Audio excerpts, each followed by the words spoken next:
어서 와요. 그리고 들어오면 채팅창에 먼저 여러분들이 출석을 기재해 주세요.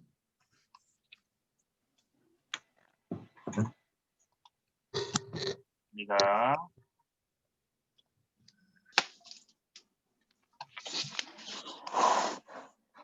자, 비디오는 켜고 오디오는 꺼주세요. 오디오 소리가 올라오니까 오디오는 꺼주시고 비디오는 2시간 동안 건드리지 말고 켜주시고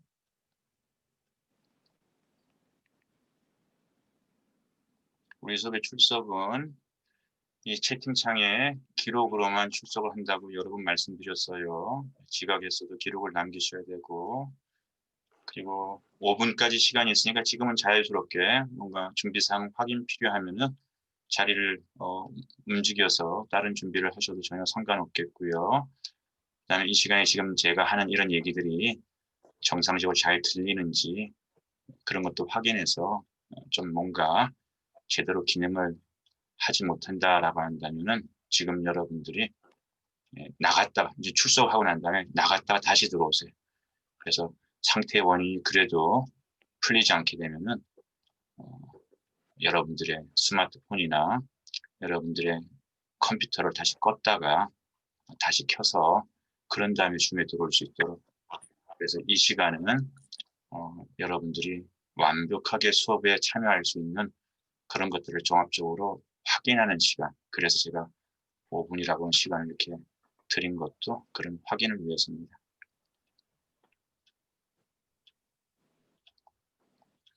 그리고 두 개로 들어서 하나는 시커멓고 하나는 이제 보이는 그런 경우 제가 오해할 수 있으니까 여러분들이 개인 채팅으로다가 코치님 저 오늘 2개로 들어와 있습니다 라고 그런 사항을 알려주시면은 제가 오해를 안 할 수 있으니까 여러분들이 그거는 귀찮더라도 매주 수업에 들어오면은 그런 사항들을 이렇게 어진이처럼 이렇게 알려주면은 그렇구나 제가 오해가 없을 수 있겠어요.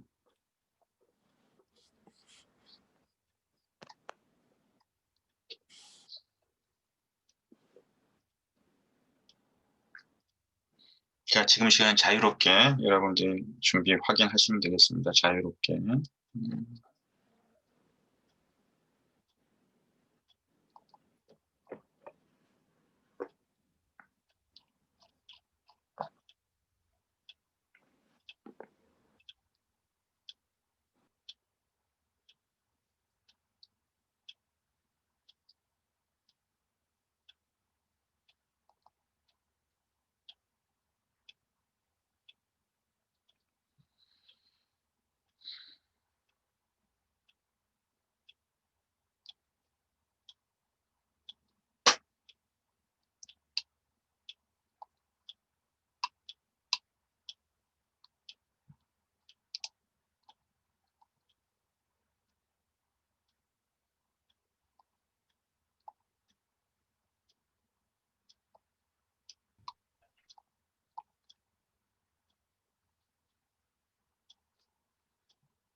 제가 여러분들 이제 오늘 발표하게 될 강사의 자료들을 좀 최종적으로 좀 확인하면서 그걸 지금 올리는 작업을 하고 있고요.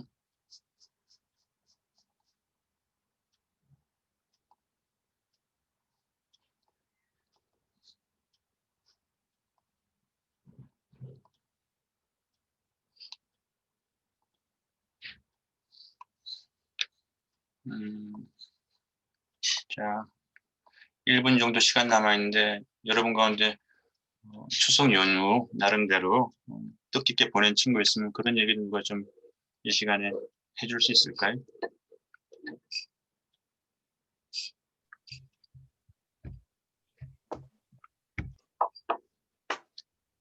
아이, 너무 점잖다, 우리 친구들. 사복 이기원 말해도 되겠습니까? 그 기훈아, 좋아. 저희 집 같은 경우에는 추석에 제사도 안 지내고 뭐 서로 가족끼리도 안 만나가지고 각자 가족끼리 개인 시간 보내는데 왜 교수님 코치님 문화 탐방하는 과제 있지 않습니까? 음, 그래서 제가 여태 항상 옛날부터 만이산 정상 올라가서 첨성당 구경하고 싶어가지고 어, 같이 좀 등산 좋아하는 친구랑 가서 만이산 갔다 왔습니다. 답사를 다녀왔구나. 네.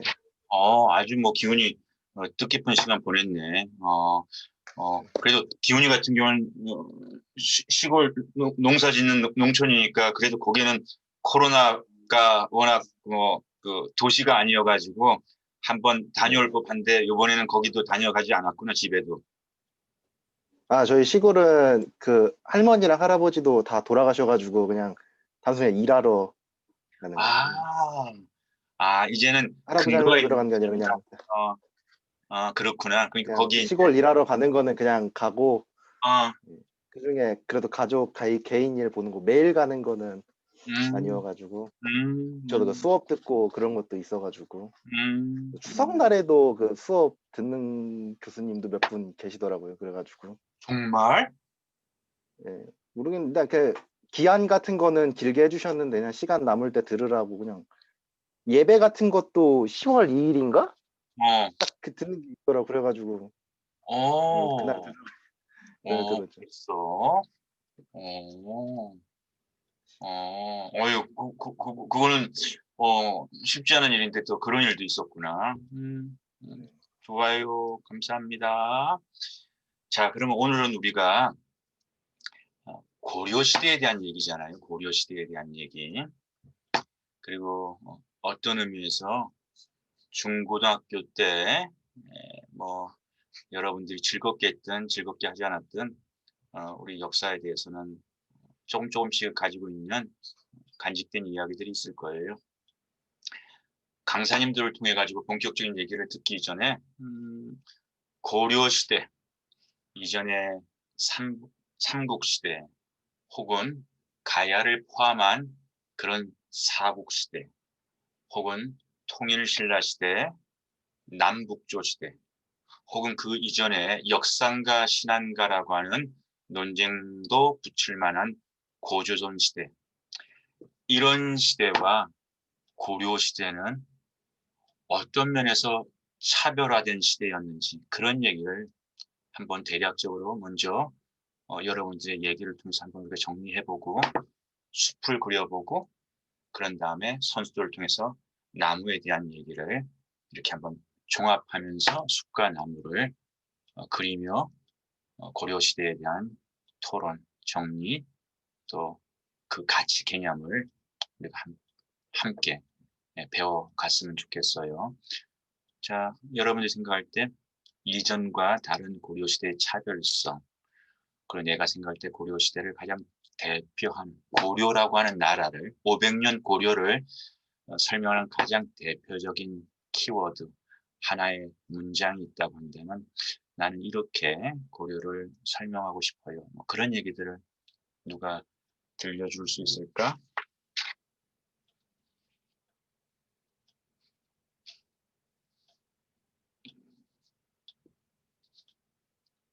너무 어렵게 생각하지 말고 여러분들의 이야기로 어, 사범학부 고다연 발표하겠습니다. 네, 다현이. 저는 고려시대를 무신이 정권을 잡은 시대라고 생각해서 고려시대의 키워드로 무신정권이 생각이 납니다. 음, 음. 고려 시대는 특별히 무신 정권 시대라고 하는 꽤 상당한 시기도 구분되고 그래서 고려하면은 개인적으로 다현이는 무신이 받았던 억압의 서러운 세월들 거기에 반동으로 일어났던 무신 정권의 이야기가 고려 시대의 독특함으로 저는 좀 기억합니다. 아주 재밌는 얘기. 또 관광학부 최윤신 발표하겠습니다. 네. 저는 고려시대는 최초의 화폐도 고려시대의 건은중부이고 또 고려시대는 은병이라는 화폐도 있었을 뿐만 아니라 병란도나 이런 것도 활발한 것으로 보아 또 조선에 비해서도 굉장히 상업이 활달했던 시기라서 고려를 생각하면은 상업이랑 경제라는 단어가 떠오릅니다. 윤신이 아주 재밌는 얘기했네. 특히 조선과 비교하면은 상업과 경제 활동, 국제 무역까지 포함한 병란도라는 표현이 고려의 대표적인 우리로 말하면 인천항, 부산항과 같은 그런 성격에 대한 이해까지 가지고 윤신이가 그러면서 고려는 그런 문물이 굉장히 융성하고 그런 경제적 활동을 적극적으로 이렇게 서포트했던 그런 시대, 그런 문화로 저는 설명하고 싶습니다. 그래서 내가 거기에 살을 붙이면은 고려시는 고려청자, 화려함도 미덕으로 여겨지는 불교 문화 속에 있는 화려함. 반면에 조선은 유교 문화, 검소함, 백이민족, 절제된 백자, 하얀색 자기로 설명되는 그런 면에서 고려의 특징을 전 설명하고 싶어요. 한마디지만 다 들어가 있어, 고려가. 재밌는 얘기였어. 또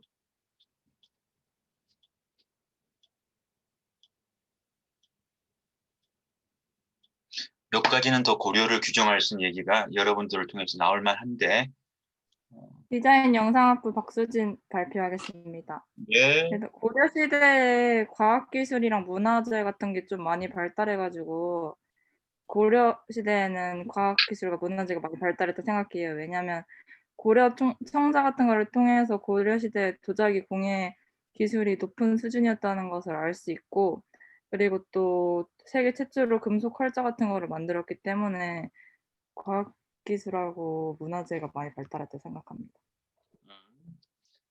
아주 수인도 중요한 얘기했어. 여러분들이 기억할 거야. 우리 과제 제출한 날짜 정할 때 일제강점기가 가장 핫 플레이스, 인기가 어마어마했었어, 선택할 때. 달리 얘기하죠. 이 이슈는 한일 간의 갈등이 일어날 때마다 우리한테 사라지지 않는 이슈로 남아있고, 여러분들한테. 그리고 가장 최근 세사, 그래서 역사지만 아직 끊어지지 않는 역사이기 때문에 여러분들 관심을 많이 갖는 것처럼 그런 면에서 고려에 비해서 조선이 그 이후의 나라이기 때문에 우리한테 사극이라든지 이런 연결고리가 더 많고, 그리고 문화재라든지 지배 형태라든지 이런 것들도 조선시대 양식들이 고려시대 양식보다 훨씬 많아가지고 우리가 막연한 기억 속에는 조선의 영향력, 유교의 영향력이 일반적인 한국 사람들, 여러분들 청년을 포함해가지고 대학생들 포함해가지고 더 많은데 수진이가 얘기한 것처럼 고려도 생각보다 우리가 주목해야 될 나라인 것 같고 특별히 과학, 기술, 문명이라고 하는 대단한 쾌거, 당시 시대에 우리 껍데기만 얘기하는 선진 문명을 전 세계에서 구가했던 그런 시기의 대한민국, 그런 시기에 우리 역사라는 생각도 해보게 됩니다라고 하는 것은 굉장히 멋진 주장이에요. 그리고 우리가 주목할 이 얘기를 이렇게 토론회장에 올렸고 좋았어요. 또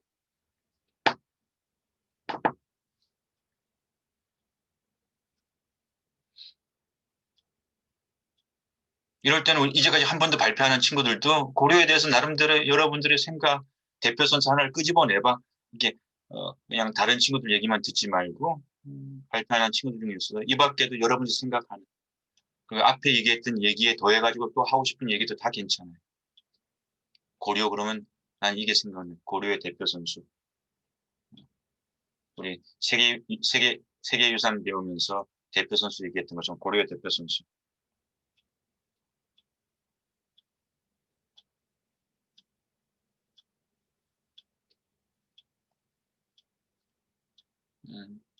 자, 이런 고려에 대한 대표 선수 이야기에 대한 흥미를 뒤로 하고 우리 지난 시간에 직지까지 우리가 얘기했었죠.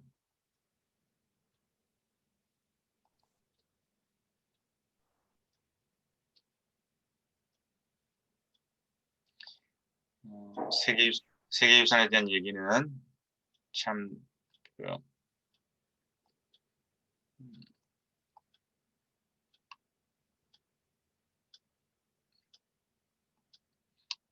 우리가 한국 사상과 문화를 얘기할 때 굉장히 중요한 지점들이 있기 때문에 오늘도 그 앞부분에는 그 얘기 마저 좀 하고 그다음에 오늘 주제 또 고려 얘기로 넘어가도록 하겠습니다.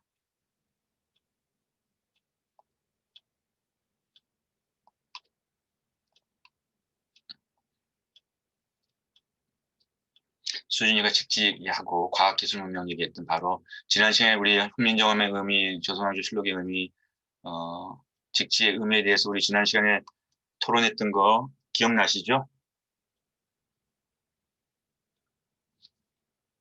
네, 고마워요. 네.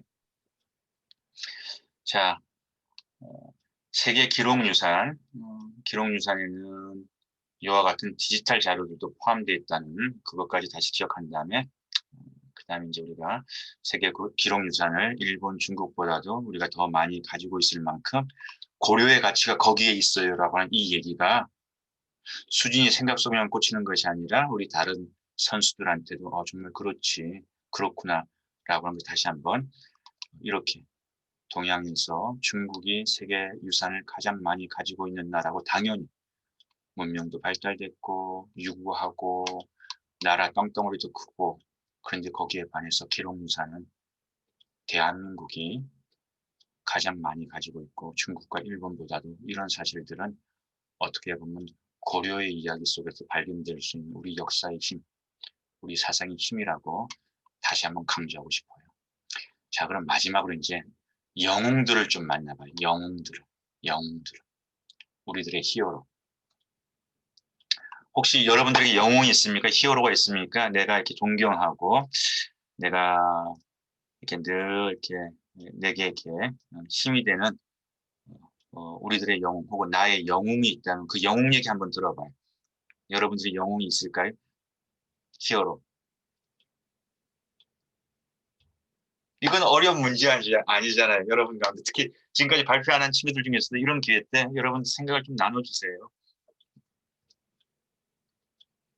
여러분들에게 있어서 히어로가 있다면 어떤 히어로가 있는지. 문화예술학부 김효원 발표하겠습니다. 네, 교원님.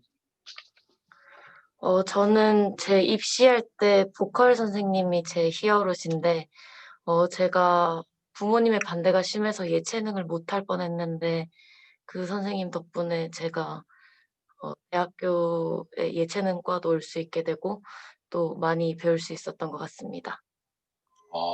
야, 좋은 스승님을 만났구나, 효원이가.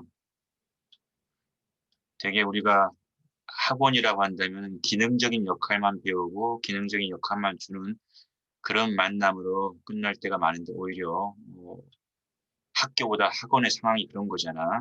그런데 효원이에게서는 이제 이 인생의 그림이 앞으로 어떤 이야기가 될지 무척 궁금한데 그렇게까지 혜원이에게 큰 도움이 되고 멘토가 되었던 보컬 선생님을 만났습니다. 그분이 나의 히어로입니다. 아유, 효원이는 아주 행복한 사람이네. 학생으로서 그런 선생님을 가지고 있다는 것이 좋아요. 멋진 히어로입니다. 효원이의 히어로. 나중에 사진 한 장 보내서 어떻게 생긴지 궁금합니다. 저 다른 히어로.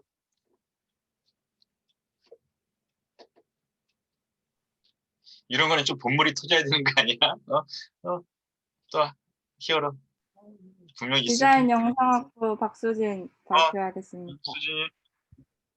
저는 제 인생에서 히어로는 아닌데 우리나라에서 약간 영웅이라고 생각하시는 분이 이하늘 열사랑 박종철 열사 이런 분들인 것 같아요. 그때 1987 시대 때 그때 역사에 대해서 굉장히 제가 관심이 많은데 1987 때 6월 군사 독재 정권 시절에 민주화를 위해서 투쟁하시다가 돌아가셔가지고 굉장히 마음이 아픈 그런 사건인 것 같아요. 수지 나름대로의 그 철학과 개성도 묻어져 나오는 전태일, 이한열, 우리 최근에 산업화, 민주화의 진통 속에서 이렇게 뭔가 희생도 되고 그 이후에 영향력을 남겼던 어떻게 보면 수진이 비슷한 또래 이한열 같은 경우는 청년이었지, 대학생이었지. 전태일 같은 경우는 뭐 대학도 가기 힘든 그런 젊은이였고 그런 분들이 오늘 대한민국이 있기에 저는 영웅이라는 개인적인 그런 저의 생각을 가지고 있습니다. 그것도 대학생다운 생각. 또 한 친구만 더 들어볼까?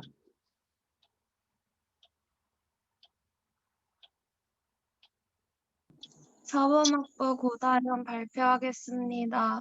음, 저는 개인적으로 위안부나 이런 사회 이슈에 관심이 많은데 저희가 알고는 있지만 제대로 어떤 일인지 정확히 알지 못하는데 이런 사람들을 위해서 다양한 브랜드 마린본드나 이런 거를 통해서 저희 사회에 잊어버리면 안 되는 이슈들을 알리는 회사 분들이 조금 존경스럽습니다.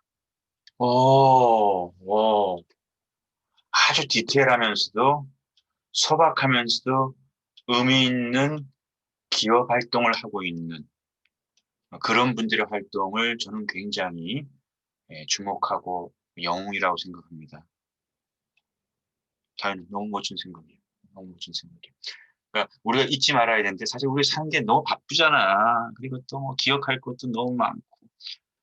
그렇지만 우리가 역사를 왜 배우는가 얘기했었을 때 치매에 걸려서는 안 되죠라고 우리 역사가 곧 우리의 정체를 말하는 것이다라고 얘기했었을 때 특히 개인적으로 다현이가 위안부에 대한 관심이 있고 그런 일들을 우리 대한민국에 잊지 않도록 정치 이념적인 활동이 아니라 그런 뭔가의 아이템, 디자인, 상품을 만들어서 좀 더 젊은 세대에 가까이 기억될 수 있도록 하는 그런 활동을 하는 기업이 저는 굉장히 영웅이라 생각하고 또 여러분 가운데서 미래에 내가 그런 일을 해봐야지라고 하는 위안부가 아니어도 그런 일을 해봐야지라고 하는 그런 생각들도 한번 해보면 어떨까 얘기하면서 바로 다현이가 얘기했던 우리 대한민국의 비교적 잊혀진 영웅이지만은 결코 이분들이 잊혀지지 말아야 될 영웅이 아닐까요? 라고 하면서 내가 여러분들이 소개하는 분들이 바로 그런 영웅이에요. 자, 그럼 이야기를 진행해 봅니다. 빨리빨리 조금은 진행해 볼게요. 속도감 있게. 첫 번째 시간에 다 맞춰볼 수 있도록. 여러분, 이 그림 보면은요. 자, 노새도 보이고, 짐도 보이고, 그러니까 딱 봤었을 때 조금만 눈여겨서 이렇게 보게 되면은, 이사가는 그런 형극의 그림이에요. 그죠? 이사가는 그림. 맞았어요. 전쟁이 일어났고, 임진왜란이 일어났고, 전주성에서, 전주성에 있던 물건들을 저쪽 전주 가까이 있는 산골, 정읍의 내장산이라고 단풍 유명한 곳 있죠.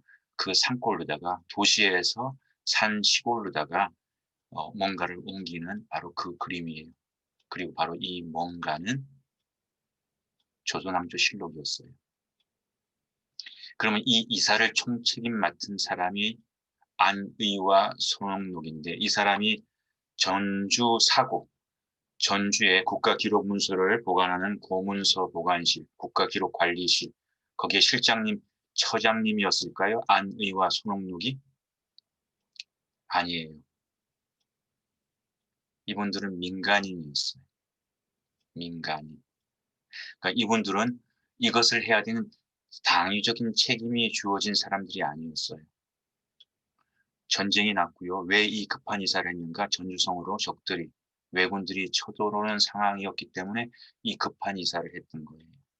그리고 이 이사는 급한 이사였고 위험한 이사였기 때문에 인부들을 모으고 노새 말을 수배하는 것도 쉽지가 않았을 것이고요. 택시 부를 때 안 잡히면 우리 따따블도 부르죠. 아마 비용도 따따블이 들었을지 몰라요. 위험했고요. 비용이 적잖이 들었을 거예요. 근데 이분들은 이 일을 해야 될 책임이 있는 나라로부터 녹을 받는 공무원들이 아니었어요. 저 일의 책임자가 아니었어요. 그런데 안희와 손옥록은 왜 저 위험한 일을 했을까요, 여러분? 여러분의 생각이 궁금합니다.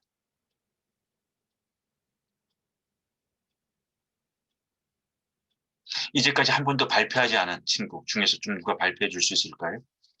이제까지 한 번도 발표하지 않은 3, 4, 5주 동안에 한 번도 발표하지 않은 여러분 가운데 왜 저분들이 저런 것을 했을까라고 하는 여러분들의 개인적인 의견, 그건 정답이 없는 거예요. 그리고 그 이유를 한 번 누가 발표해 주시겠어요? 한 번도 발표하지 않은 친구들 중에서.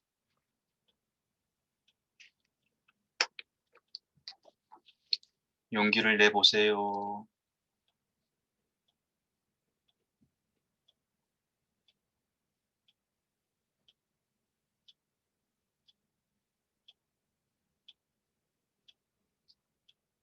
한 번도 발표하신 친구들이 억수로 많은데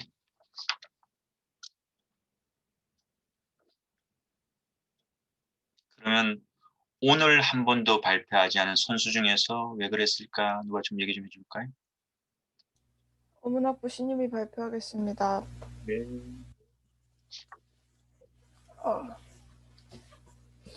그 문화재 가치를 아는 사람들이었기 때문에 저렇게까지 할 수 있었다고 생각합니다. 가치를 보았기 때문에 목숨을 걸었겠죠. 자, 맞아요. 유미의 얘기가 맞아요. 가치가 내 목숨보다 더 귀하다라고 믿었기 때문에 저런 행동을 할 수 있었겠죠. 조선은 6.25 국가였고요. 6.25는 단순히 얘기하면 충효를 굉장히 중요한 교육의 덕목, 교육을 통해서 충효를 잘할 수 있는 선수를 길러내는 것이 학교의 교육 목적이었어요. 나라가 위기에 빠졌고요. 임금이 위기에 빠졌고요. 그것은 학문을 하는 선비 안희와 손옥록, 우리로 말하면 오늘 대학생들 입장에서는 국가가 위기에 빠졌을 때는 내가 국가로부터 어떤 구체적인 보응을 받지 않았어도 내가 할 수 있는 상황을 내가 맞이했다면 국가를 지키기 위해서 국민의 도리로서 내가 그것을 또 배워왔으니까 그렇게 행동하는 우리 시대 그런 내용하고 같은 거죠. 근데 그런 행동을 하기 위해서는 조선왕조실록과 저 전주성에 보관하고 있는 저 문서의 가치를 알아볼 수 있는 적어도 안목이 있어야 됐었고요. 또 이 안목을 가지고 자기가 행동할 수 있는 용기와 믿음이 있어야 했겠죠. 바로 안의와 손흥록은 그런 안목이 있었고 그런 용기와 믿음을 가진 선배였어요. 임진왜란이 일어났었을 때 조선은 200년 이상, 임진왜란이 일어나기 전 200년 이상 전쟁을 경험하지 못한 나라였고요. 우리도 지금 한국전쟁 70주년 올해 우리가 기념했으니까 여러분과 저는요. 이 땅에 전쟁을 경험하지 못한 한 70년을 살아온 70년을 경험한 그런 세대밖에 안 되는 거예요. 근데 200년 동안 전쟁을 경험하지 못한 조선은요. 전쟁에 대한 대비가 없었어요. 심지어는 저 때는 국가의 중요한 문서를 갖다 어디다가 보관했냐면 도시에 보관했어요. 한양, 전주 이런 것처럼. 교통도 편하고 관리가 용이하니까. 그렇지만 지혜로운 민족이었기 때문에 백업 시스템 5군데인가를 카피를 만들어서 보관했어요. 우리는 백업을 잘못해서 실수하는 경우 있잖아요. 백업 하세요. 특별히 요즘에 무슨 전화를 받는지 아세요? 무슨 연락을 받는지 아세요? 코치님, 제가요 몇 주 차에 과외를 내는 건지 가물가물해요. 잊어버렸어요. 코치님 저 좀 알려주세요. 그럼 제가 열받겠어요? 안 받겠어요? 여러분? 열받죠. 나는 30명, 40명, 50명 모든 클래스에 그걸 갖다가 꼼꼼히 기록해서 관리하는데 자기는 자기 하나 그 언제 과제 내는지 그거 관리 못 해가지고 코치한테 도움 받는 거 그거 말이 안 되잖아요. 근데 당시 조선은요 5군데의 도시에서 보관했어요. 도시였기 때문에 전쟁이 일어나니까 이게 가장 쉽게 파괴될 수 있는 장소가 되었고요. 바로 그 위기에 다른 곳에 다 잃어버리고 전주에 남아있었던 이 문서를 국가기록을 조선왕조실록을 지켰기 때문에 지금도 이 문서를 우리가 가질 수 있는 나라가 되었고요. 그 결과 앞에서 봤던 조선왕조실록이 유네스코 기록유산으로 등재가 될 수 있었던 거예요. 여러분 이런 얘기 안희와 손흥록의 얘기를 통해서 나나 우리 시대를 살아가는 우리 청년 대학생들이나 혹은 오늘 2020년도에 대한민국에 시사 적용할 수 있는 교훈, 시사 적용점이 뭐가 있을 수 있을까요? 누가 좀 얘기해 줄 수 있을까요?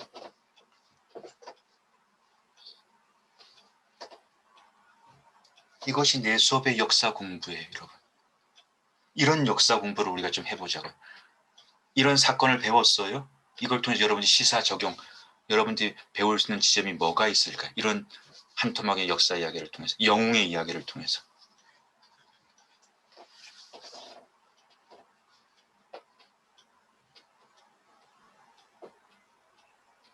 IC대학부 안영우 발표하겠습니다. 네. 저희 이제 우리 문화재를 사랑하고 아끼며 이제 수험들에게 이제 멀리 잘 넘어갈 수 있게끔 보존하는 약간 그런 마음을 가지자, 그런 거 아닐까 생각해봤습니다.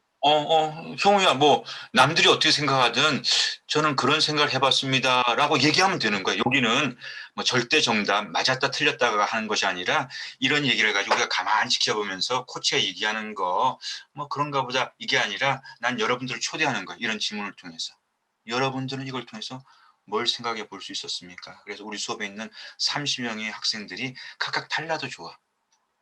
그리고 그게 많은 사람들에게 호소력이 없는 얘기여도 좋아. 그렇지만은 내가 이런 얘기를 그냥 교과서에 있는 이제까지 배워왔던 역사, 시험을 위한 역사가 아니라 정말 성우의 얘기, 그거 내가 원하는 배움이고 내가 원하는 시사 적용점이 맞아요.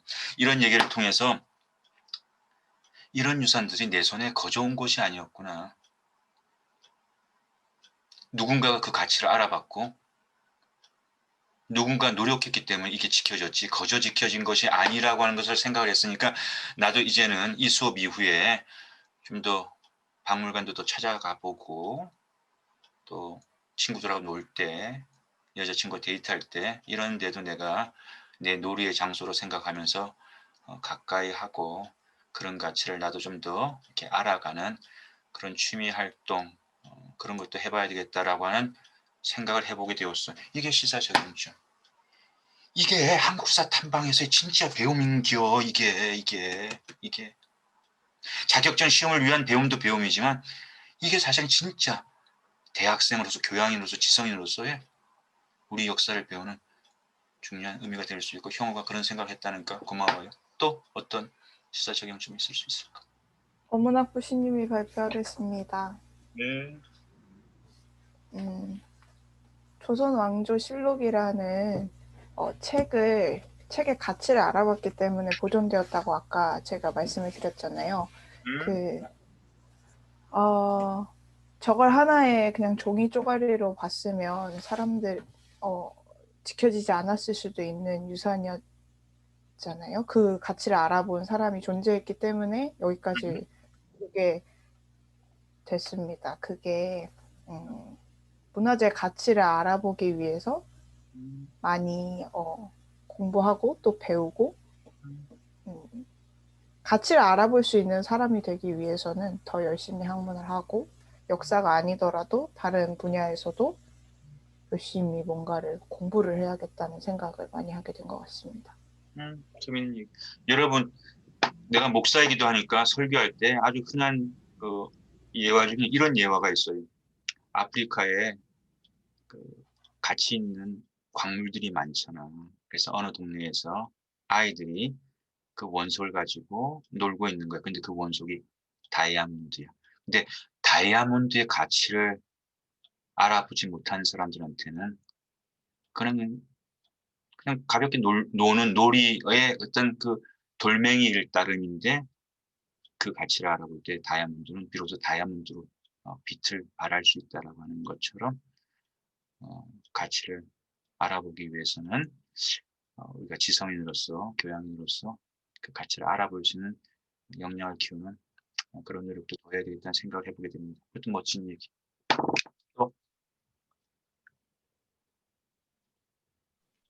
사회복지학부 김지선 발표하겠습니다. 음. 그 시대의 지혜에 대해 배울 수 있고 문화재를 보면서 문화재를 끝까지 지켜오신 영웅들을 통해 애국심도 가질 수 있다고 생각합니다. 우리 조상들이 정말 지혜로운 분들이구나. 저분들이 저런 기지, 용기와 지혜를 발휘하지 않았더라면 저렇게 잃어버릴 수 있었구나. 그 가치, 소중함 그런 것들을 다시 생각해 볼 수 있었다는 것도 그 멋진 얘기. 자, 그럼 거기에 대해서 나도 한 가지만 더 더해본다면은 대한민국의 가장 자랑스러운 기록유산, 저 분량이 굉장히 많잖아요. 저 이삿짐 보니까 사람들이 많이 등장하고 있어요. 저걸 지켜내는 데는 반드시 국가가 도와주지 못했다, 그래서 못했다라고 얘기하기에는 두 사람이면 좋겠다라는 그런 생각도 우리 해봐요. 저도 그런 좌절을 인생을 60 가까이 살아오면서 그런 좌절을 경험할 때가 많아요. 어떤 좌절이면 야, 내 한 사람이 할 수 있는 일이 정말 없구나. 한 개인이 경험하는 그 좌절 있잖아요. 나의 무기력함에 대한, 무능력함에 대한 그런 걸 살아가면서 느낄 때가 사실 있었어요. 또 앞으로도 있을 수 있고요. 그리고 이 자리에 있는 우리 선수들도 여러분들도 한 개인이 하기엔 너무 어려운 그 가운데 있는 나의 무기력, 무능력, 좌절을 경험한 경험들이 우리 선수들 중에도 있지 않을까 생각해 봅니다. 근데 이런 배움을 통해서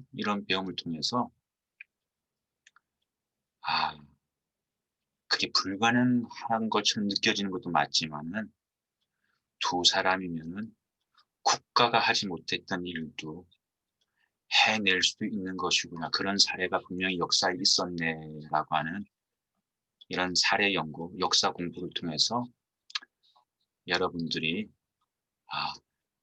내 하나가 내 자리를 바로 지키면은 또 나도 우리 가정 안에서 내 인생에 대해서 또 여러분들이 속한 어떤 공동체, 직장일지 뭐지 거기에서도 뭔가 그 의미 있는 일을 할 수도 있겠구나라고 하는 한 사람이 너무 작은 존재이지만 그 한 사람, 두 사람의 가치가 이렇게 위대할 수도 있다라고 하는 그런 것들을 기억하셨으면 좋겠어요.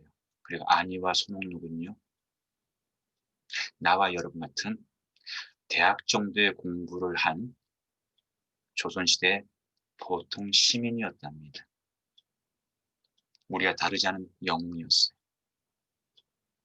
그것이 전 여러분들과 함께 나누고 싶은 한 토막의 시사적용증이라고 얘기할 수 있어요. 두 번째 사람 만나볼까요? 간송 전영필 선생님. 이분은 오늘날 말하면 부잣집 아들이에요. 얼만큼 부자냐면요. 당시 조선의 전라도 땅을 다 가지고 있었던 그런 부자. 그리고 오늘날만 거의 재벌급이에요. 재벌급. 그리고 이번 재벌의 자제분들이 너무 만족스러운 인생이다 보니까 사실 잘못된 경우도 많거든요. 옛날에도 그렇고 오늘도 그렇고 서양에도 그렇고 동양에도 그렇고. 근데 이 간송 전영필 선생님은 그가 가지고 있었던 그 특혜, 엄청난 부를 우리 유산을 지키는데 아낌없이 사용했던 그런 독립투사였어요. 총을 들고 싸우는 독립투사가 있고 폭탄을 던져 싸우는 독립투사가 있다고 한다면 우리 문화를 지키기 위해서 아낌없이 그의 모든 리소스를 쏟아서 그걸 지켜낸 그것도 난 독립운동이라고 생각합니다. 문화 독립운동. 근데 우리는 이런 영웅들을 잘 몰라요. 안중근 의사, 유관순 열사는 너무나도 잘 알고 있는데 간송 전영필 선생님은 우리 클래스에서 얼마나 많은 선수들이 사전에 알고 있었을까 모르겠어요.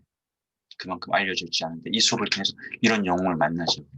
그 당시 일본은요. 식민 지배를 하면서 조선 후기부터 식민 지배를 하는 일제강점기에 조선 문화의 가치를 조선 사람들보다 일본 사람들이 더 알았어요. 그래서 이걸 사가는 거예요. 돈을 지불하고 사가는 거예요. 그러니까 지금도 이번에 우리가 법적으로 다 탈취했다라고 빼앗아 올 수 없어요. 빼앗겼으니까 빼앗아 올 수가 없어요. 사갔으니까 많은 경우.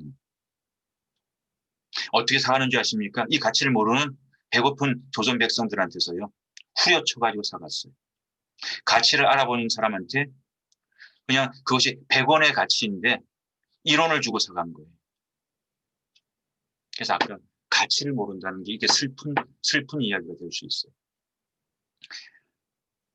여러분, 훈민정음 해례본이 한번 상상해 보죠. 훈민정음 해례본이 전영필 선생의 손에 의해서 먼저 발견되지 않고 일본 사람들에 의해서 먼저 그것이 넘겨졌다면 무슨 일이 일어났을까요? 한번 누가 상상해 보고 얘기해 주세요. 전영필 선생이 아니라 일본 사람들 손에 먼저 넘어갔다면 무슨 일이 일어났을까요? 여러분?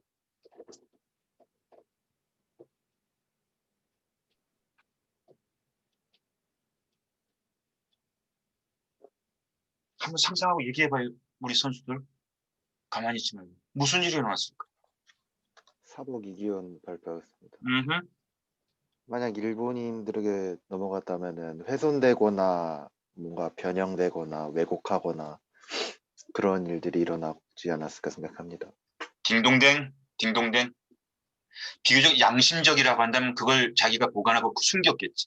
그리고 세상에서 그걸 찾습니다라고 하고 한글에 대한 여러 가지 경론이 갑론을박이 있었을 때도 그 자료를 내가 갖고 있으니까 연구자들이 한번 연구해 보시라고 내놓지 않는 감춰지는 그런 일도 있을 수, 더 많은 가능성은 기훈이 얘기처럼 뭔가 첨삭을 해가지고 그 오리지널의 원본이 가지고 있었던 그 컨텐츠를 갖다가 일본이 유리한 컨텐츠로 재작업을 하는 그런 일들이 충분히 일어날 수 있고 우리 역사에서 가장 대표적으로 그런 일들이 일어난 사건이 있었어요. 유산이 있었어요. 그것이 뭔지 아세요? 광개토 대왕비. 광개토 대왕비를 잊혀진 역사 속에서 한국인 누구도 그것의 소재와 그 의미를 잊고 있었을 때 근대 역사를 넘어오면서 청나라는 그 지역이 자기네들의 만주족, 자기네들의 어쨌든 그 신성이 되는 고향 땅덩어리였기 때문에 거기에 대한 출입 제한 같은 뭐 이런 것들이 있어가지고 세상과 소통이 단절되게 되었던 거예요. 그러면서 일본인 첩자 중인가 초급 장교가 일본의 스파이 임무를 받아가지고 그런 사람들이 많았겠죠. 만주 지역에서 한의사 행세를 하면서 여행자 행세를 하면서 장차 일본이 만주와 중국을 침략할지 모르는 그런 정보를 탐색했어요. 일본은 이렇게 미래를 생각하면서 투자할 수 있는 그런 대제국이었어요. 그러니까 뭐 그 난리를 일으켰죠. 그리고 겨우 역사를 전공하지도 않은 군사훈련을 받았던 초급 장교가요. 광개토 대왕비 지역을 여행하면서 가치를 알아보는 거예요. 이거 남다르다. 역사를 전공하지 않았는데도. 그것이 당시 일본의 힘이었어요. 사실은. 우리가 말하고 싶지 않지만 일본의 힘은요. 그러한 수준이에요. 그렇게 조직적이었고 체계적이었고 그래서 그 내용을 본부에 보고를 하니까 전문가 학자들이 등장했겠지요. 탁본도 뜨고 그러면서 먼저 우리 손이 아니라 일본의 손에 넘어갔기 때문에 지금도 임나 일본부라고 하는 고대 역사에서의 일본의 식민 통치, 광개토 대왕이 신라를 돕고 외와의 관계에 대해서 우리 역사가들이 해석하는 것과 전혀 다른 해석을 글자 한두 개를 가지고도 그런 해석이 가능하거든요. 그런 일들이 일어난 것은 우리 손에 그게 늦게 넘어왔기 때문이고요. 만주면 우리 조선에서 멀리 떨어져 있지 않은데 그 가치를 알아보지 못하고 역사에서 잊혀져 있었기 때문에 그런 참사를 우리가 겪게 되었는데요. 한글에 대해서 그런 참사가 일어났다면 여러분 우리 얼마나 슬펐을까요? 지금도 한글은 여러 가지 많은 썰은 있지만은 훈민정음 해례본이라는 책이 아직까지 발견되지 않아가지고 거기에 대한 논의가 분분합니다. 이런 설명을 내가 할 수도 있었고 한글이 일본 사람들 손에 가는데 뭔가 왜곡이 된 것 같은데 그 이론에 의하면 한글은 이런 우리의 독창적인 글이 아니라고 하는 그런 일본 학자들의 오랜 논의에 지금 반박을 하고 있지만 아직도 논쟁이 있으면 이런 설명을 했었을 거예요. 그것이 전영필 선생이에요. 그리고 전영필 선생은 어떤 분인가 하면요. 그의 돈을 가지고 많은 유산을 사다 들여가지고 보관하는 것도 그의 한 가지 독립운동의 방법이었을 텐데 때로는 전형필 선생님은 있잖아요. 그 유물의 가치가 집 한 칸이면 족한데 집 하나면 족한데 그렇게 무지몽매하고 가치를 알아보지 못하는 유물 소장자들에게 우리 문화유산의 가치를 알려주기 위해서 이불로 선생, 이것은 집 한 채 가격이 아니라 집 두 채 가격이니까 나는 이 가격을 집 두 채로 쳐주겠네라고 하면서 그렇게 유산을 사드리기도 했던 그런 독립운동가였어요. 여러분, 이런 일들이 어떻게 가능할까요? 우리 거래할 때 나는 그래, 여러분도 어떨지 모르겠지만 세일해가지고 정말 좋은 물건을 정상 가격보다 싸게 살 때 너무 기분 좋아, 너무 기분 좋아. 여러분은 어때요?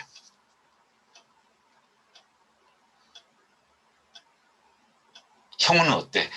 표정 보니까 형은 어유 뭐 그런 거 가지고 기분 좋아해요. 그런 느낌인데 형은 어때?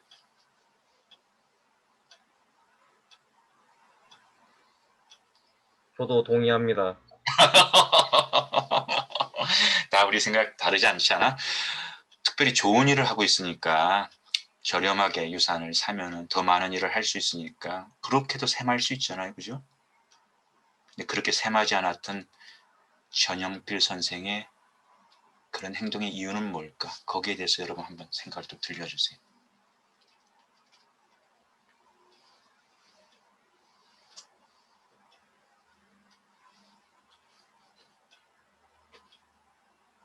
응? 왜 그렇게 더 지불하고도 이걸 사왔던 전영필 선생의 생각은 뭘까? ICT 학부 권태환 발표하겠습니다.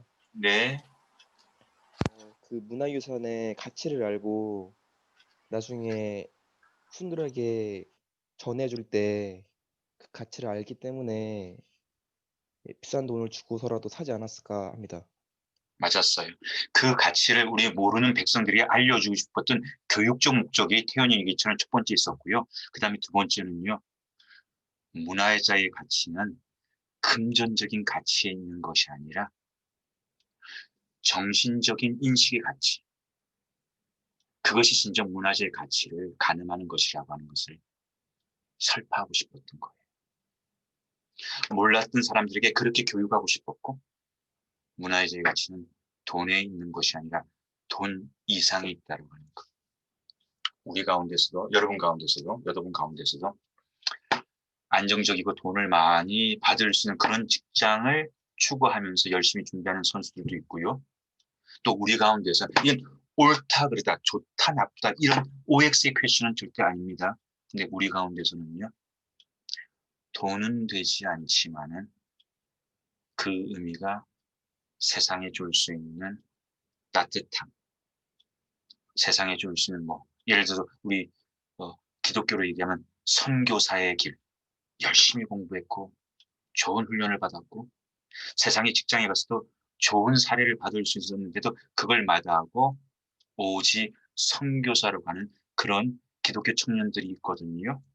이런 분들 같은 경우는 자신 수고의 가치가 돈에만 있지 않다라고 하는 그런 믿음이 있기 때문에 그 길을 갈 수 있잖아요. 그런 일을 하는 사람들이 세상에 많이 있거든요. 마찬가지로 전영필 선생이 우리에게 말해주는 메시지는 유산의 가치는 돈에 있는 것이 아니다. 그리고 어마어마하게 그 유산을 지켜서 오늘 우리에게 간송박물관이라고 하는 것을 통해서 이렇게 그 유산을 만날 수 있도록 해주셨고요. 간송박물관이 이제 그 재산을 다 썼기 때문에 얼마 전에 이런 좀 약간 아픈 얘기라고 할까? 자신들이 보유하고 있었던 유물을 경매에 내놨어요. 경매에. 그래서 이렇게 많은 얘기가 구설수가 좀 나왔거든요. 그래서 결과적으로는 그 경매에 나왔던 물건을 국립박물관에서 국가가 사줬어요. 얼마인지는 공개하지 않아서 몰라요.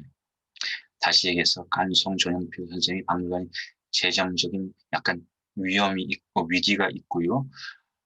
전주에 새로운 박물관 프로젝트를 하고 있거든요. 이런 새로운 사업을 하려면 돈이 있어야 되는데 돈이 없으니까 이런 딜레마를 겪고 있어요.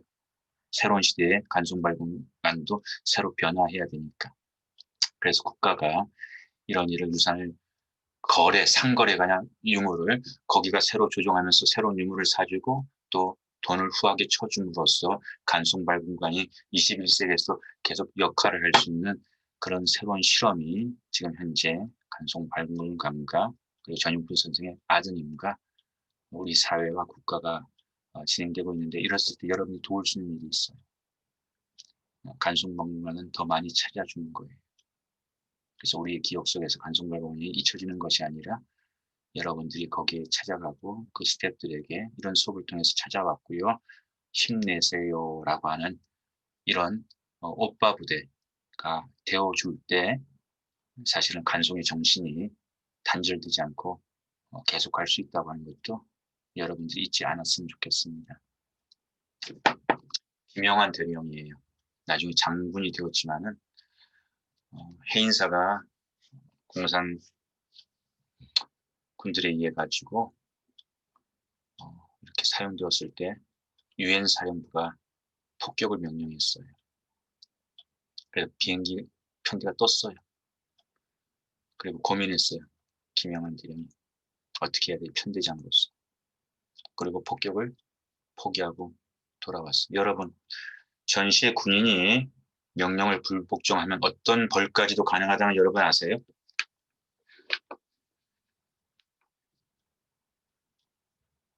전시에 몰라요? 기훈이는 모르고 혹시 아는 친구 있을까요? 전쟁 중에 군인이 명령을 불복종하면 어떤 벌까지 받을 수 있는 거 여러분 혹시 아실까요? 사형입니다. 사형이 가능해요. 사형이. 그러니까 재판을 하지 않고 현장에서 상관이 직접 총살을 할 수가 있어요. 직결 처분을 할 수가 있어요. 그럼 무시무시한 일이 일어날 수 있어요. 그리고 이 사람은 직업군이니까 이 사람의 평생 커리어가 별다고 장군 되어보는 것일 수 있어요. 어마어마한 희생이, 안희와 손흥민처럼 어마어마한 희생인데 명령 불복종했어요. 그러면서 돌아와가지고 유엔 사령부 상관한테 당신네들 2차 세계대전 때 일본 교토라고 하는 것이 우리 경주처럼 일본의 고대 유물을 많이 가지고 있는 도시인데 교토는 공습하지 않도록 지켜주지 않았느냐. 왜 해인사는 안 지켜주냐. 여기에 8만 대전경이 있고 해인사가 있고 대장 판경전이 있는데 무슨 소리냐. 가치를 알아보니까 그런 주장을 할 수 있었고요. 가치를 알아보니까 그런 소신을 꺾지 않을 수가 있어요. 가치를 알아보니까. 자기 철학, 대한민국 시민으로서, 장교로서 전쟁도 해서 대한민국을 지켜야지, 우리의 유산도 지키는 것이 군인의 사명이다라고 하는 철학을 가지고 있었던 거예요. 철학을. 그리고 해인사를 지키는 데는요, 100명이 필요하지 않았어요. 해인사를 지키는 데는 10,000명의 힘이 필요치 않았어요. 해인사를 지키는 데는 국가가 도와주지 않아서 못했다라는 얘기가 불필요해요. 김영환 대령 한 사람이 해인사를 지켜낼 수 있었습니다. 박병성 박사, 직지가 세계문화유산으로서 가장 오래된 금속활자 문서라고 하는 것을 맨 땅에서 거기까지 연구해서 조사해서 세상에 알렸던 바로 그런 인물이에요. 그럼 박병석 박사, 여러분들이 대단하다. 아니, 저분도 우리가 똑같은 청년의 시기를 가졌고요. 꿈 많은 청년이었고요. 역사를 공부했어요. 그리고 저 옛날에 프랑스 유학을 꿈꿨고요. 열심히 준비해가지고 유학을 갔고요. 거기서 도서관을 공부했어요. 도서관학. 석사 박사를 마치고요. 거기에서 국립도서관에 취업을 할 수 있었어요. 그리고 난 다음에 유학을 떠날 때 선생님께서 병선아, 너 프랑스 유학 간다면서 축하해. 프랑스 유학 가가지고 너 혹시 기회가 되면은 병인양요 때 프랑스 군대가 우리 강화도에 있는 유산들을 많이 탈취해 갔는데 내가 듣기에 소문에 지금도 프랑스에 있대, 파리에 있대. 너 한번 그 소재를 한번 파악해 볼래? 라고 하는 지나가는 덕담의 얘기를 그제서야 정신 차리고 기억을 하게 된 거예요. 그동안 공부하고 먹고 살기 너무 힘들었을 테니까. 그렇게 해가지고 도서관 기록문서 수장고에 먼지 풀풀 나면서 있었던 것을 갖다가 박 박사가 찾아서요. 그 쾌거를 이뤘고 또 우리 왕실 의궤 같은 소중한 유산들도요. 박 박사를 통해서 그것이 우리의 잃어버렸던 유산이라고 하는 것을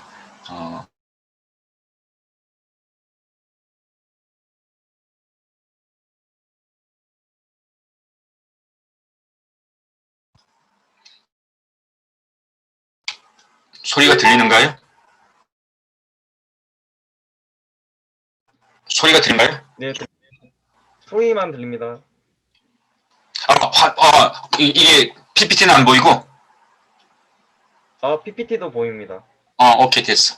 잠깐 차질이 있었어.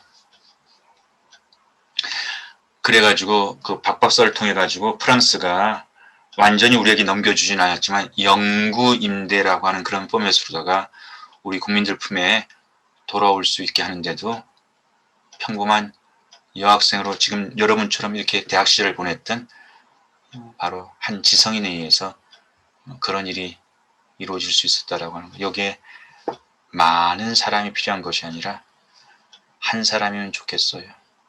이런 가치를 알아볼 수 있는 한 사람.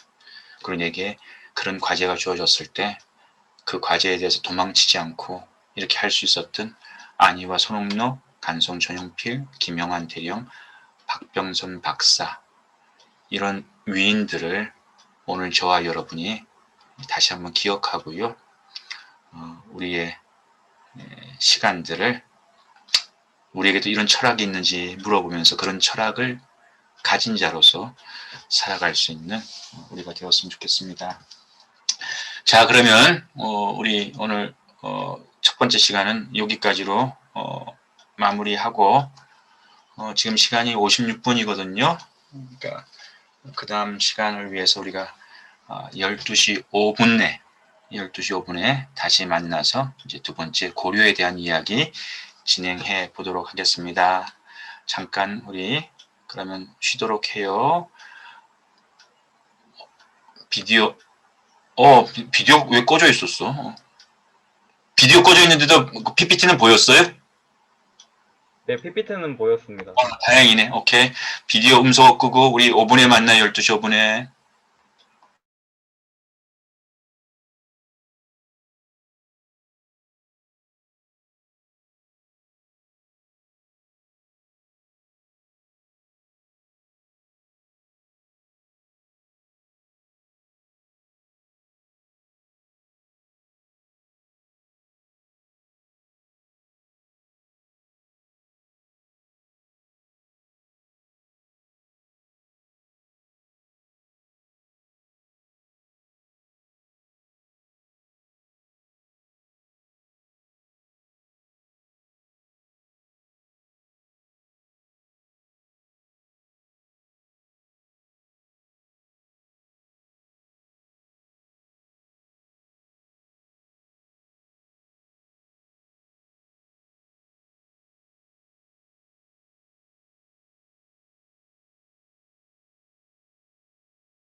어서 오세요. 다시 돌아왔을 때는 영상 열어주시고,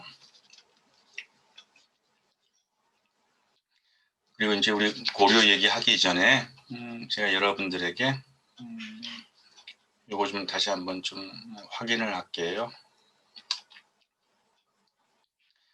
이런 얘기들도 오해 없이 여러분들이 들어줬으면 좋겠고, 이런 작은 실수가 난 우리 모두에게서 좀 없었으면 좋겠다라는 생각이 이게 이제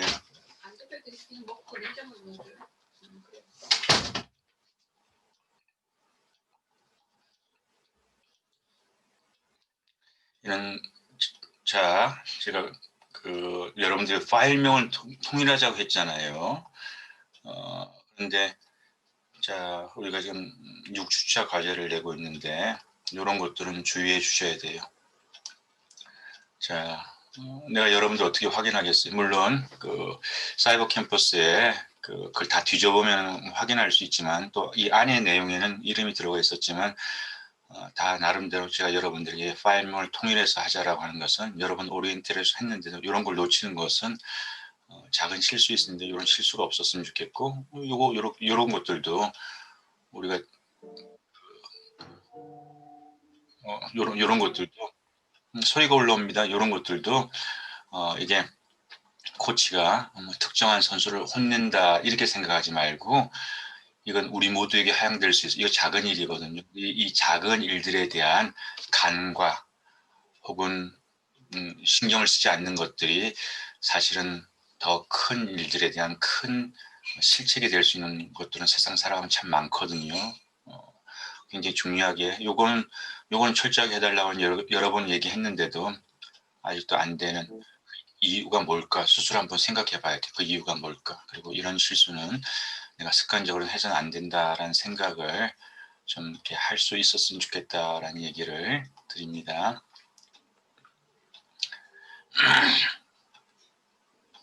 그리고 오늘 이번 주간인가요? 오늘 이번 주간인가 우리 어디서 소리가 올라오는데?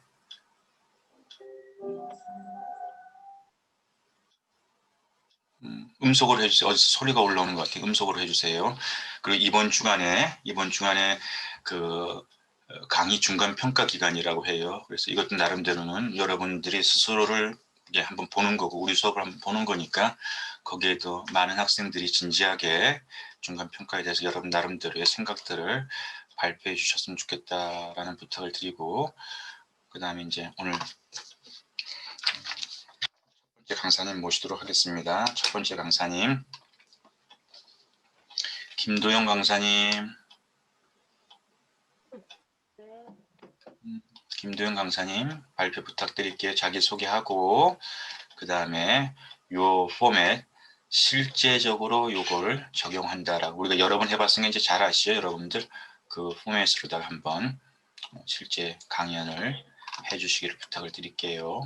그리고 이걸 통해서 우리가 또 고려 역사를 배우고 토론해봐요.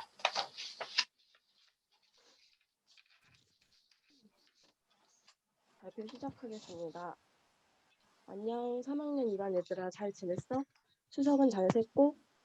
우리는 고려시대 통치체제 정비에 대해 배워볼 거야. 그 중에서도 태조왕건과 광종, 홍조, 세 왕에 대해 탐색해 볼 거야. 어렵지 않으니까 잘 따라오고 오늘은 너희들이 쉬다 와서 적응이 안 될 것 같으니까 가볍게 시작해 볼게. 교과서는 덮고 자기 전에 옛날 얘기 듣는 것처럼 쌤이 재밌게 얘기해 줄 테니까 다들 집중해 주길 바라. 자, 이제 중세시대로 떠나볼까? 태조왕건부터 시작해보자. 신라 하대 호족 기억나? 대표적으로 후백제를 세운 견훤과 고구려를 세운 궁예가 있었어. 왕건은 다른 호족들의 힘을 빌려 견훤의 항복을 받아내고 궁예를 축출하여 왕위에 올랐지. 그리고 발해 유민들을 받아들여 후삼국을 통일했어. 자, 이때 제일 먼저 해야 할 일은? 그렇지, 바로 민생 안전이야. 이것을 위해서 세금을 대폭 깎아주었어. 봐, 세금을 깎아준다는데 누가 마다하겠어. 너희들도 그렇지? 그리고 호족, 그들은 뜨거운 감자야. 호족의 힘을 빌려서 고려를 세우긴 했지만 왕권을 강화하려니 호족 견제도 해야 하니 아주 바쁘지. 그래서 우선은 결혼 정책을 통해 호족과 더 좋은 관계를 유지하는 거야. 얘들아, 왕건의 부인이 몇 명이었는지 알아? 5명? 너무 약해. 조금 더 업해봐. 12명? 아직 멀었어. 훨씬 더 업해야 해. 30명? 누가 30명이라고 했지? 비슷했어. 왕건의 부인은 무려 29명이었다고 해. 장난 아니지? 그리고 두 번째 정책은 사성제도야. 호족들에게 왕시성을 주는 것이지. 그리고 호족에게 출신 지역의 영모를 책임지고 막으라는 의미에서 사심관이라는 벼슬을 주었어. 또 호족의 자제를 개경해서 살게 하는 기인제도도 실시했지. 말이 좋아 기인제도지 사실상 인질제도라고 보면 돼. 그뿐만 아니라 왕건은 고구려 계승을 명확히 했어. 그래서 나라 이름도 고구려의 이름을 따서 고려라고 부르고 고구려의 수도였던 평양을 중시하며 북진 정책을 추진했던 거야. 그래도 그 덕에 영토도 꽤 넓혔어. 무려 청천강에서 영흥만까지. 위에 보이는 그림에서 색칠된 부분이 있지? 그 부분이 바로 북진 정책으로 넓힌 영토야. 그리고 왕건은 자식들에게 유언도 남겼어. 그게 바로 훈요 10조야. 역시 새로운 국가를 연 왕답게 한 일이 참 많지? 하지만 왕건도 못한 게 하나 있어. 그게 뭘까? 정답. 바로 왕권 강화야. 하지만 이 역시도 그의 아들이 해낸단다. 다음 우리가 배울 왕은 바로 광종이야. 익히 들어 알고 있지? 피해 숙청. 그러나 왕권 강화를 이룬 왕이지. 아까 선생님이 뭐라고 했지? 왕건의 부인은 몇 명? 그렇지, 29명. 그의 자식은 무려 25남 9녀라고 해. 그럼 왕건이 숨을 거둔 후에는 자식들이 서로 왕이 되겠다고 싸우겠지? 그 혼란한 과정에서 광정이 왕위에 오르게 되는 거야. 자칫하면 호족들에게 희생될 수도 있는 상황이었지. 이때 광종은 어떻게 했을까? 아주 납작 엎드렸어. 유약한 허수아비로 컨셉을 잡은 거야. 그래서 그는 그저 때를 기다렸어. 호족들이 안심할 때까지 말이야. 그러다가 호족이 불법으로 노비를 만든 사람들을 양인 신분으로 전환시켰어. 많이들 들어봤지? 이게 바로 노비 안건법이야. 사실 호족의 군사력을 축소시켰다고 볼 수 있지. 이후에는 쌍기의 건의를 받아들여 과거제를 전격으로 시행하는 거야. 관리가 되고 싶으면 실력을 키우라. 그래서 목숨을 걸고 칼싸움을 하며 고려를 세운 호족들은 열받겠지? 그래서 광종을 왕위에서 끌어내리려고 해. 하지만 광종은 이것을 기회 삼아 영모 혐의로 개국 공신들을 단번에 제거했어. 그리고 황제를 칭하고 광덕, 중통의 연호를 사용하겠노라는 창제 건언을 단행했어. 관리들에게는 말을 잘 들으라며 색깔별 유니폼을 입히는 공복 제정으로 왕권 강화 프로젝트는 이로써 끝이 나는 거야. 자, 그래서 오늘 마지막으로 배워볼 왕은 누구다? 성종이다. 그래서 그는 유교 사회의 기틀을 마련하고 제도를 정비한 왕이라고 볼 수 있어. 광종이 호족을 숙청하며 피를 묻혔으니 이제 성종은 맛있게 밥상을 잡수시만 하면 되는 거지. 자, 정리를 해보자면 광종은 칼에 의한 정치고 그리고 성종은 붓에 의한 정치라고 말할 수 있어. 성종은 유학자 최승로의 시무 28조를 받아들여 정책의 근간으로 삼았지. 그리고 중앙은 이성 육부체제로 정비하고 지방에는 12목을 설치한 후 지방관을 파견해 이전만 해도 지방에 호족들이 따리를 트고 있어 왕의 오른팔이라 할 수 있는 지방관을 파견하기가 어려웠는데 광종이 지방 호족들을 제압해 주었으니 성종은 편하게 지방관을 파견했어. 또 유학교육의 진흥을 위해 개경의 국자감을 설치했지. 태조시대의 호족연합정부에서 광종시대의 왕권 강화와 성종시대의 전국 안정화의 흐름을 차면서 고려 초기를 이해하면 좋을 거야. 고려시대 통치체제 정비를 할 때 이 세 왕이 업적을 세웠다고 할 수 있어. 물론 앞에서 선생님이 말해준 것만으로 고려시대를 전부 탐색할 순 없지만 오늘은 쉬어가는 날이니까 이 정도만 알아가도 나중에 큰 도움이 될 거야.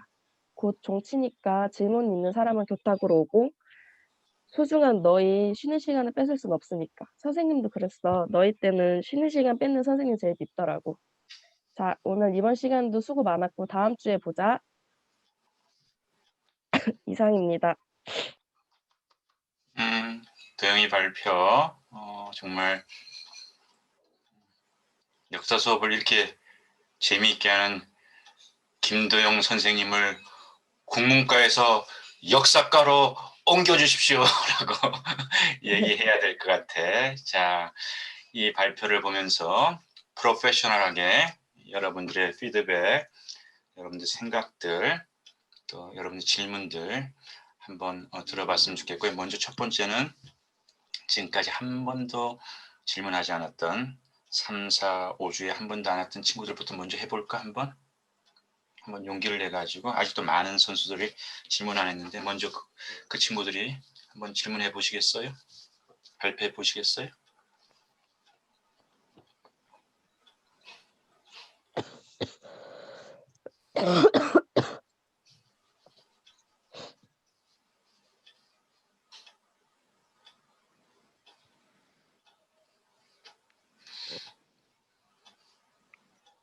한 번도 안 한 친구들 중에서도 오늘 배우면서 배운 얘기들 좀 누가 얘기를 해주면 좋겠는데요.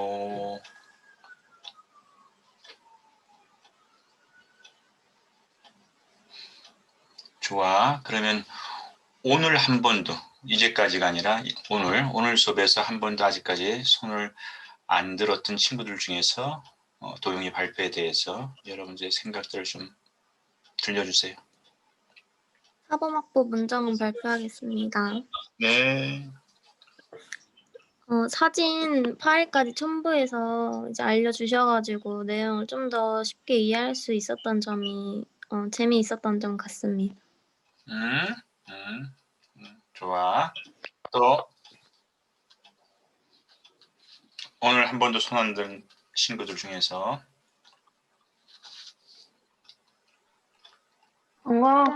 김고은. 관광학부 김고은, 그 다음에 디자인 듣자고 고은이. 발표 시작하겠습니다. 일단은 수업 시간 때 자칫하면 재미없을 수도 있었는데 재밌게 광종이랑 성종에 대해서 알려주시고 사진을 통해서 또 자세하게 더 설명해 주시니까 지루하지 않았던 발표였던 것 같습니다.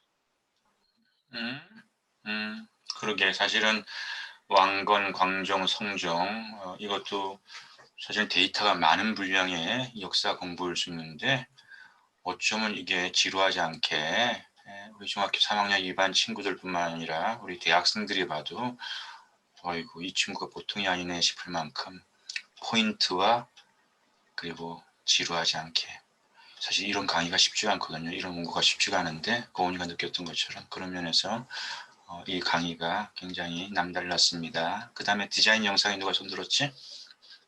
디자인 영상학부 한예나 발표하겠습니다. 네. 현장감이 있었고 뜨거운 감자다라는 비유 같이 알기 쉽게 풀어서 설명해 주셔서 이해하기 좋았습니다.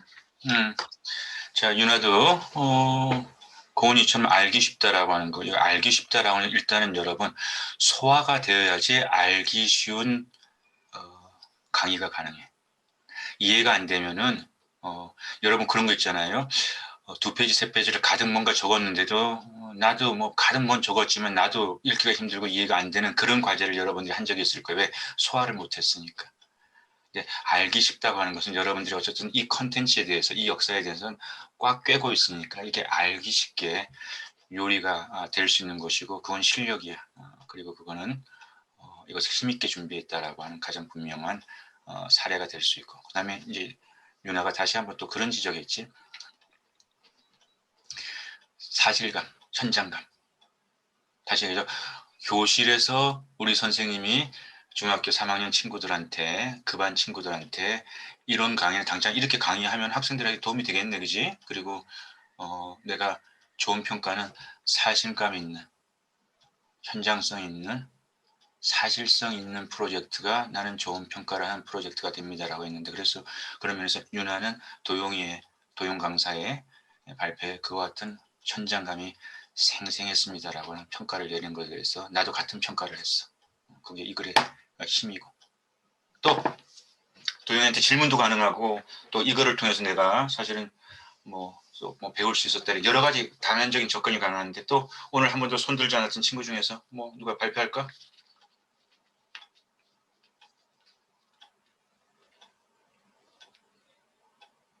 좋아요.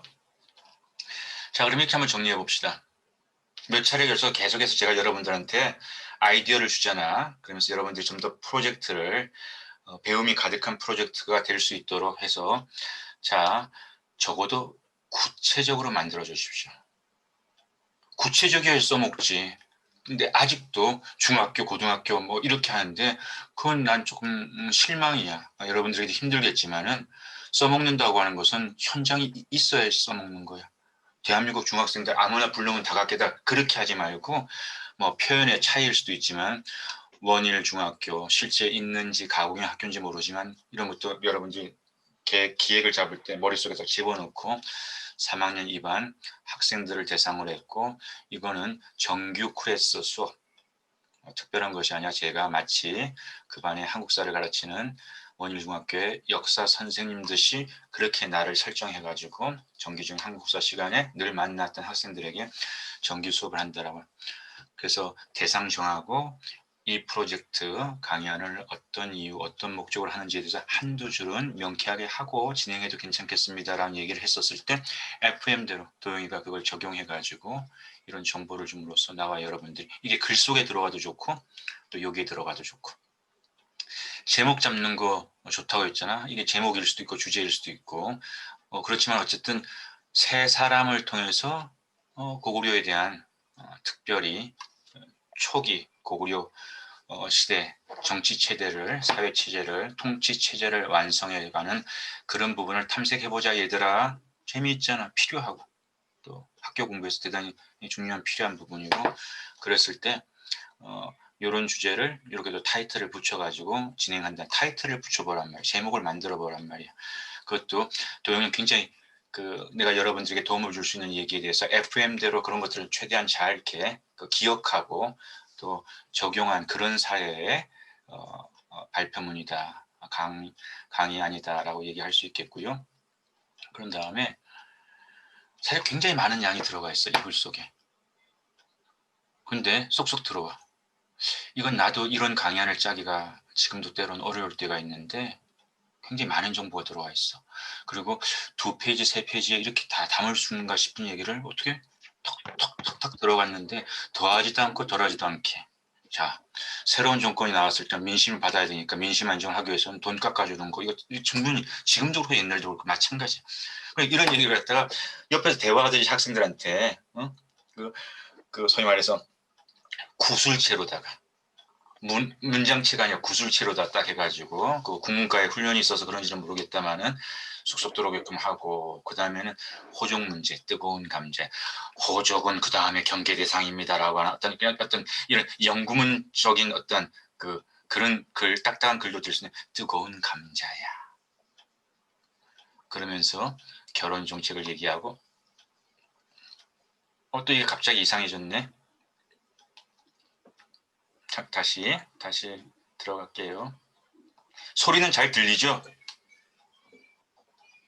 오케이. 고마워.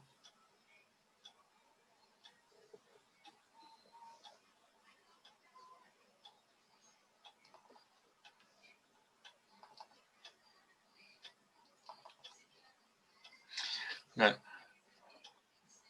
여러분들도 그렇고 나도 그렇고 이게 뭔가 컴퓨터나 그 다음에 뭔가 네트워크에 장애가 오면은 이런 일이 일어나는 거야.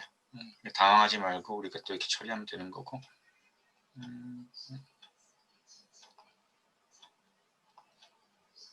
자, 그러면서 이런 상황들이 봐봐.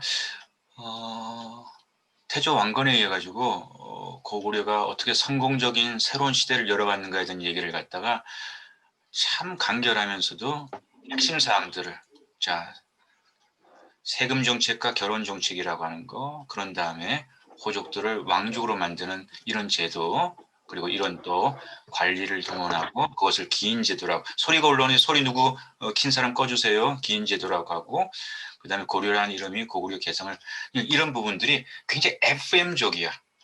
그리고 좋은 선생님이 이런 것들 다 짚어줘야 되는데, 짚어줘야 되는 내용들이 들어갔으면서도 복잡하지가 않아. 그지? 복잡하지가 않아. 그러니까 귀에 들린다는 거야. 이 그림 한 토막도 아까 누군가 얘기처럼 이해가 되는데 도움이 됐다라는 얘기고, 그 다음에 이제 이 고려의 체계를 설명하는데 적어도 세 분의 왕가 정책은 필요하겠다라고 도영이가 판단했고, 그건 아주 적합한 표현인 것 같아.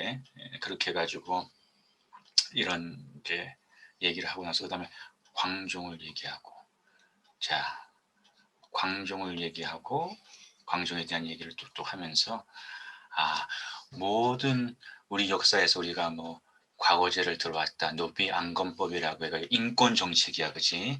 노비들에게도 뭔가 노비 제도를 떠나서 군인이 될 수 있는 기회를 주고, 군인이 됨으로써 세금을 받을 그 생활할 수 있는, 월급을 받을 수 있는 이런 제도는 분명히 인권 확산적인 제도지만, 그걸 단순하게 인권 확산을 했다 이렇게 받아들이는 것이 아니라 역사적인 맥락을 보니까 이거는 왕의 이해관계, 자기의 정권을 강화시키려고 하는 그런 이해관계에서 이런 제도가 시행되었다라고 하는, 모든 현상에 다면이 있는데 그걸 하나만 가지고 단순하게 이해하는 그런 차원을 우리 대학생들이 이제 자꾸 훈련을 통해서 좀 다면을 볼 수 있는, 너무 심플하게 세상을 심플하게도 봐야 되면 너무 심플하게 이해해서 맹목적으로 선동 정치에 끌려가는 것이 아니라 이런 다면을 볼 수 있는 그런 얘기들도 내가 볼 때는 너무 잘 돼 있고, 광종은 칼, 성종은 붓에 의한 정치라고 하는 거, 이거 우리 조선시대에 누구를 떠올려지? 이 두 얘기를 통해 누구가 여러분 생각나요? 난 딱 누가 생각나는데,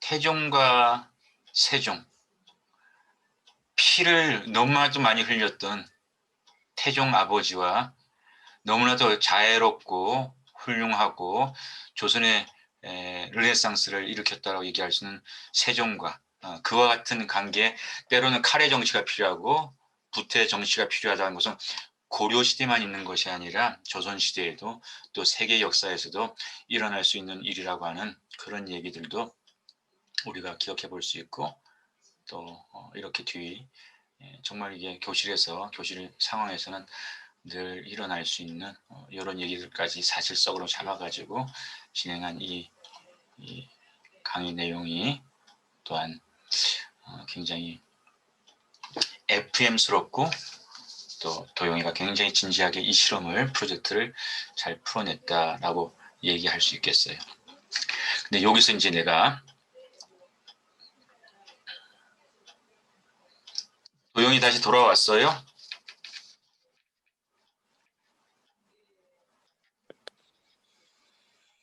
김도영 돌아왔어요? 네. 그래. 그럼 이제 도영이 그리고 우리 모두에게 제가 또 하나의 챌린지를 주고 싶어요. 도영이 너무 잘했어요. 너무 잘했어. 그래서 우리 친구들 그런 피드백을 줬고, 그런데 이제 이거야. 사실 우리는 대학생 지금까지도 학교 공부집 거기다 좀 약간의 아르바이트, 그 이상 이하의 경험이 없어. 그래서 여러분들이 이런 프로젝트를 발표한다고 했을 때는 학교 이외에 떠올릴 수 있는 그런 경험치가 없는 것은 대단한 사실이야. 그렇지만 이번 실험에 도용이를 비롯해가지고 다음번 프로젝트 때 같은 경우는 좀 더 학교라고 하는 우리한테 너무 익숙하지만 너무 정형화되어 있는 그 현장이 아닌 다른 것도 한번 상상하고 다른 것도 창의적으로 개발해가지고 그런 상황에서도 내가 또 이런 발표 실험을 해볼 수 있는 이런 노력들도 우리 클래스 모두가 또 도영이도 해줬으면 좋겠다고 하는 것이 내가 이런 실험을 하는 또 다른 목표라고 하는 거. 그러니까 도영이가 이거 잘했으니까 다음에도 이걸 가지고 또 포맷 바꿔서 또 이런 식을 다시 한번 반복하는 것이 아니라 새로운 실험으로다 이 자신감을 가지고 좀 펼쳐서 교실이라고 하는 컨텍스트가 아닌 새로운 컨텍스트에 김도영 강사를 만들어 보면 좋겠다. 이런 것을 코치가 피드백하고 싶어요. 자, 그 다음에 또 약간 또 재미있는 우리 친구 강사님을 소개하도록 하겠습니다. 아주 재미있게 읽었고요. 한윤아 강사님, 윤아 강사님 계신가요? 네. 한윤아 강사님 결석 안 하고 지각하셔서 다행입니다. 하나님의 은혜예요. 결석하려고 했지요, 한윤아 강사님? 이전 영상은 늘 전공 때문에 치여가지고 잠에 치이고 피곤에 절리고 그렇게 해가지고 이깟 교양 수업 정도는 우습게 여기는 경향성이 있는데 우리 윤아가 잘 나타나셨어요. 아니 농담하는 거예요, 윤아야. 자, 소개하고 실제 상황처럼 또 진행해 주세요. 네, 이거는 제 친동생이 초등학교 4학년인데 아직 역사에 대해서 잘 몰라서 알기 쉽게 풀어서 설명을 하고 있습니다. 상황은 논산 감촉사 석조 미륵보살 입상 앞에서 고려의 불교를 설명하는 상황입니다. 혹시 집이 요 근처인가요? 아니요. 그럼 윤아는 지금 어디 살고 있어요? 저 서울에 살고 있어요. 그럼 혹시 이 구체적인 논산과 관촉사라고 하는 이런 거를 선택하게 된 배경과 이유는 뭘까요? 제가 고등학교 때 여기를 가본 적이 있는데 여기 미륵보살 입상이 되게 크게 와닿아서 동생한테도 해주고 싶어서 선택하게 되었습니다. 좋아요. 자, 발표하기 전에 난 여러분들의 이런 그 학습자의 자세, 태도, 이런 접근을 굉장히 좋아합니다. 제가 여러분들에게 좋은 평가를 하는 글들은 궁극적으로는 윤화스러운 글들이에요. 승준스러운 글들, 요셉스럽고 정은스럽고 고운스럽고 재경스러운 글들을 나는 좋은 글이라고 평가를 쭉 하고 있어요. 근데 자, 윤아 보세요. 내가 물었잖아요. 궁금해가지고 이 동네 살아? 왜 이걸 선택했어? 그랬을 때 제가 직접 가본 곳이고요. 자기의 경험치를 끌어내는 거예요. 그리고 그때 저한테 굉장히 인상적이었어요. 파워풀했어요.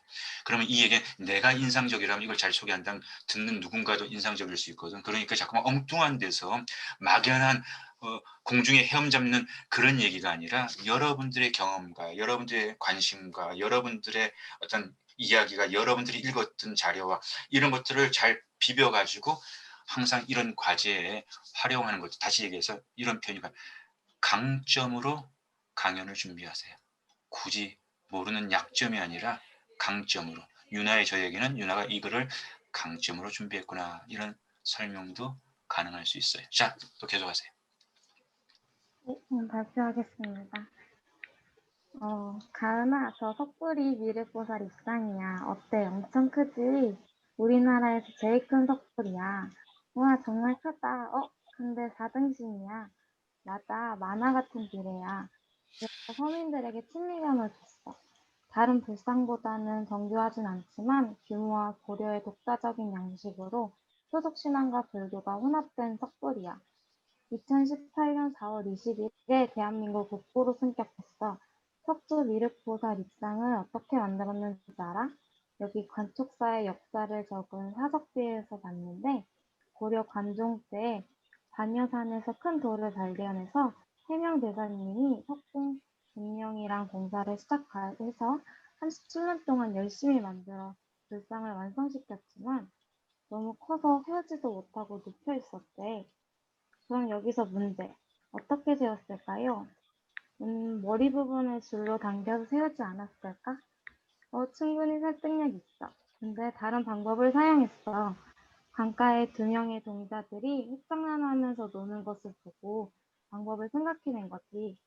동자들은 평지의 불상을 아랫부분을 먼저 세운 다음 그 주변에 모래를 높이 쌓아 불상 가운데 부분을 위로 밀어 올리고 다시 그 주변에 모래를 높이 쌓아 불상의 윗부분을 위로 올리는 놀이를 하고 있었나 봐. 나중에 이 마을에서는 모래사다리라는 뜻으로 사대촌이라고 불리게 되었대. 생각보다 재밌는 이야기지?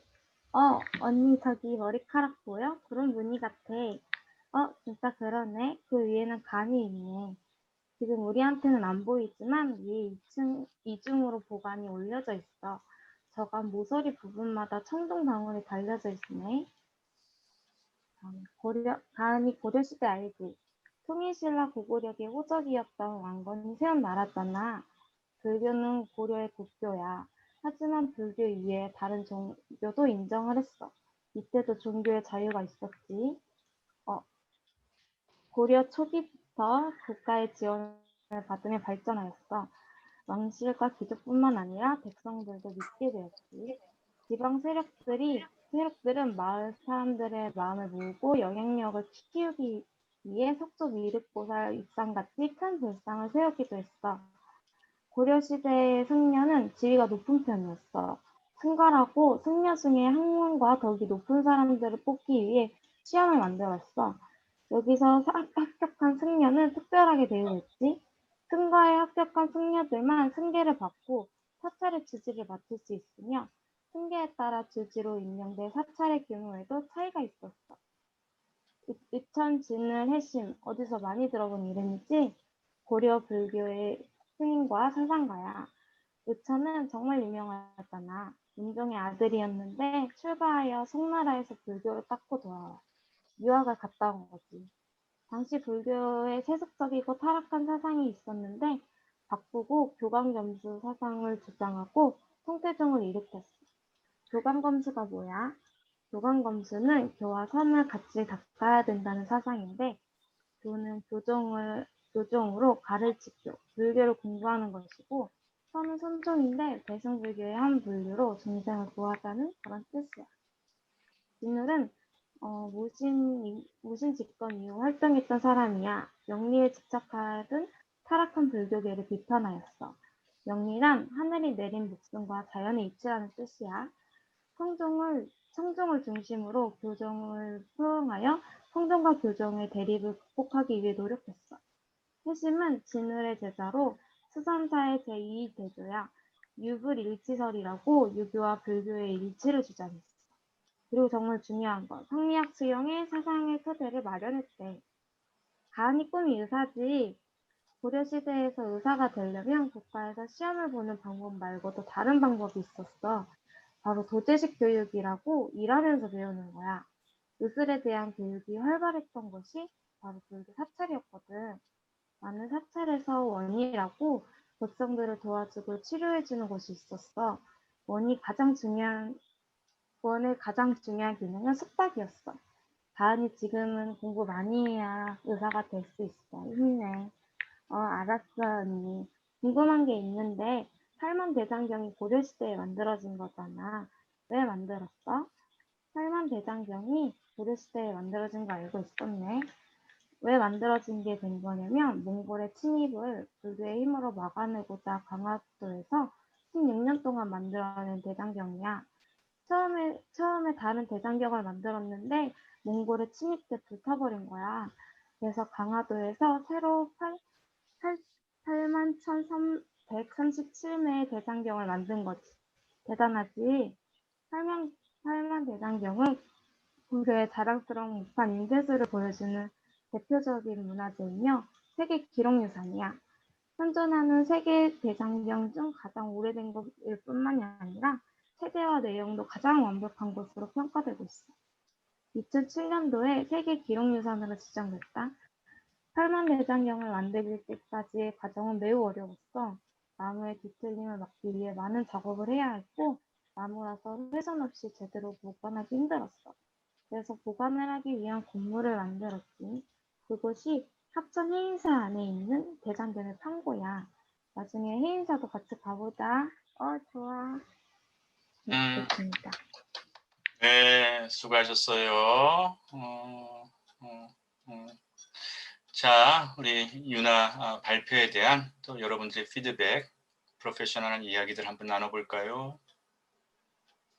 사법학부 문정은 발표하겠습니다. 사회복지학부 김지순이 발표하겠습니다. 자, 기회 다 드릴게요. 문정은, 그 다음에 김지선 이렇게 한번 들어봐요. 문정은. 네, 그 불교 사찰에 대한 기능을 얘기해주면서 동생 꿈인 의사와 같이 엮어서 얘기해주는 것이 재미있었던 부분이었던 것 같습니다. 고려의 불교 사찰에는 그 의술 계승하고 가르치는 그런 기능이 있고 아이가 동생이 있다라고 하는 그 정은이 굉장히 사실적이라는 얘기를 갖다 확인하는 그런 대목인데 네 정은이 얘기 나도 그렇게 생각을 해봤어요. 또 그 다음에 지선이 사회복지학부 김지선 발표하겠습니다. 저도 6주차 교육 과제를 제출했는데 저는 그저 고려의 한 에피소드에 대해 말했는데 한유나 강사님은 직접 봤던 석조 미륵보살 입상을 통해 고려를 이야기한 것을 보고 제가 틀에 박혀서 과제를 하려고 했던 것 같아 반성하게 되었습니다. 맞았어요.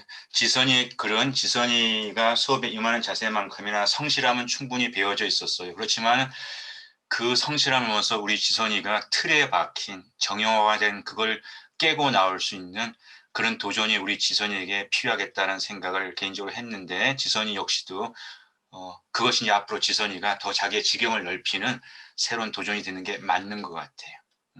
좋은 피드백. 자기에게도 유나에게도 좋은 피드백. 그리고 제가 여러분들에게 얘기했잖아요. 너무 펼치려고 하지 마라. 고려시대가 책 한 권으로 설명되기 어려운 건데 자꾸 여러분들이 이렇게 뭐라 그럴까 우리는 시험을 대비하기 때문에 뭔가 많은 걸 이렇게 빠른 시간에 많은 이렇게 하는 훈련이 너무 많이 돼가지고 이 과제도 자꾸만 뭘 다 다루려고 하는데 두 쪽 분량이 다 다루게 되면 아무것도 다루지 못하게 되는 일이 될 수 있으니까 조금 모아봐라. 제목을 잡아봐라. 내가 실제적으로 이걸 어떻게 쓸까라고 하는 것들을 충분히 기획해가지고 이 프로젝트를 수행해봐라고 했었을 때 유나 같은 경우는 딱 고려 가운데서 불교가 대표니까 고려가 불교 나라였으니까 불교 이야기 딱 잡은 거야. 쉽게 이해할 수 있는 불교예요.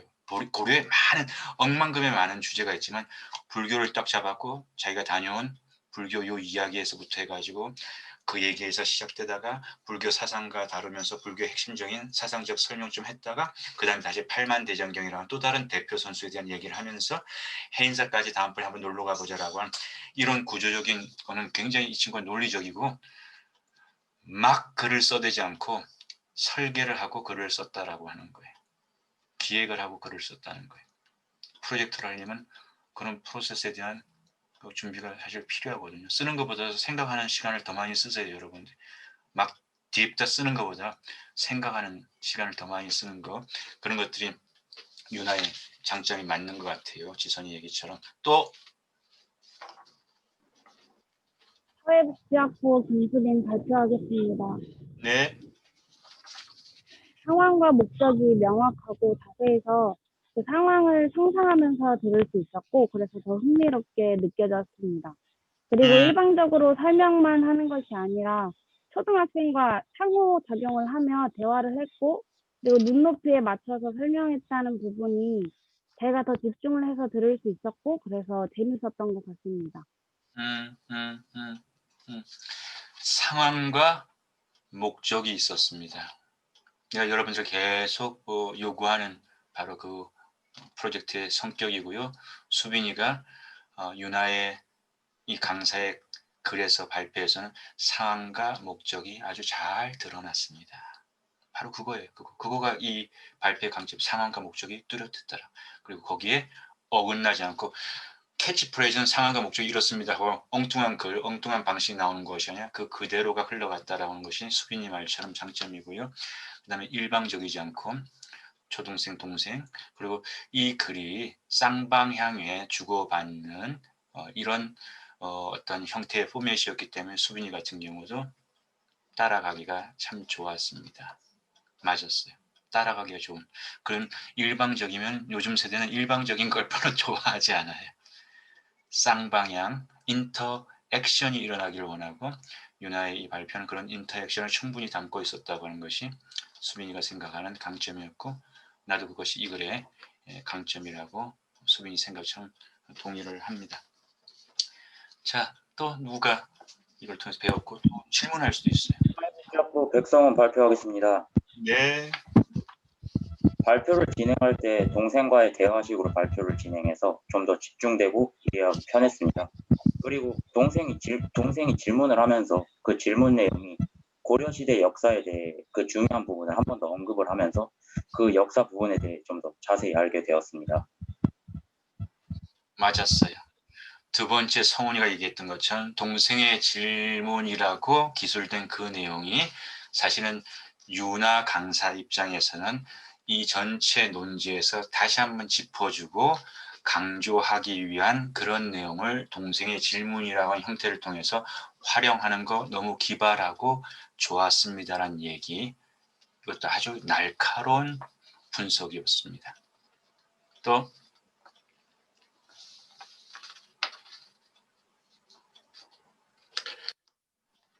사회복지학부 김준영 발표해 보겠습니다.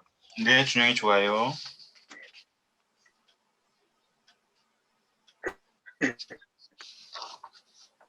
발표하세요. 가서 대화하는 것처럼 이야기해서 좋았습니다. 대화하면서 대화식으로 진행하는 게 좋았다. 우리 준영이 그리고 또 성훈이 오늘 다 처음 손을 들어서 이렇게 자기 의사를 표현해 줬는데 너무 코치는 좋아요. 준영이 하이파이브. 성훈이 하이파이브. 좋아. 그리고 또 성훈이 같은 경우 굉장히 날카로운, 성훈이의 그 날카로운 그런 안목들을 수업에 더 적극적으로 활용해 주셨으면 좋겠습니다. 그래서 제가 여러 번 얘기하죠. 나는 열심히 하는 우리 선수들 마음껏 축복할 거예요. 또 격려하고 그 기가 살아날 수 있도록. 그렇지만 나는 또 우리 구탱이에서 아직까지도 반응을 보이지 못하고 있는 그런 친구들까지도 우리는 한 팀이니까 그 친구들까지도 참여할 수 있는 그런 기회와 노력을 포기하지 않고 계속 할 텐데 오늘도 몇몇 선수들이 6주차에 들어서 처음으로 손을 들면서 그렇게 다가와주는 그런 것들이 너무 감사하고요. 이것이 우리 모두의 이야기로 오늘 4차 혁명 시대 때 우리 사회는 여러분들에게 스토리텔링을 요구하고 있다는 거 아세요? 스토리텔링. 앞 시간에서도 여러분 디자인 전공하는 친구들 많이 있는데 디자인이 우리는 예술 혹은 기술로 이해하는 경우가 굉장히 많을 텐데요. 앞으로 디자인은 이야기를 입히는 것이 디자인의 더 중요한 역할과 기능이 될 것이다 라고 이런 얘기를 앞 시간에서 우리가 같이 수업을 했었거든요. 교양 수업에서. 그런 것처럼 여러분들이 전공은 다 달라도 상관없지만 소통할 수 있는 사람이 되어야 되고요. 그 소통을 더 스토리텔러로서 호소력 있게 소통할 수 있다고 하는 것은 여러분들의 미래의 계획에 엄청난 플러스가 될 수 있고요. 그런 수업은 일방적으로 강의 듣고 받아 적고 시험 치는 거 가지고는 그런 걸 연습할 수 있는 기회가 사실은 어렵지 않을까요? 근데 이와 같은 토론식 수업을 통해서 언제든지 질문이 가능하고 또 주고받기가 가능한 이런 시간들을 통해서 여러분들이 바로 그 역량을 디자인 전공자로서, 국문과 전공자로서, 사회복지 전공자로서, ICT 전공자로서, 경찰 전공자로서, 또 예술 전공자로서 그건 우리 모두에게 필요한 소양인 거예요. 그걸 융합적으로 만들어가는 것이 우리의 과제고 한국사 탐방을 통해 가지고 여러분들이 우리 역사를 배워주면 그걸 통해서도 그런 소통의 역량들, 그런 이야기꾼의 내 속에 있는 기질들을 개발하는 것 너무나도 중요하고요. 오늘도 그런 이야기들 재미있게 참여해준 여러분 모두에게 다시 한번 감사의 마음을 전합니다. 자, 그럼 오늘 우리 수업은 여기서 마쳐도 되겠습니까? 형우가 박수 쳤어. 형우가 박수 쳤으면 되는 거야. 자, 그럼 여러분 한 주간 잘 보내고 우리 또 만나요. 수고하셨습니다.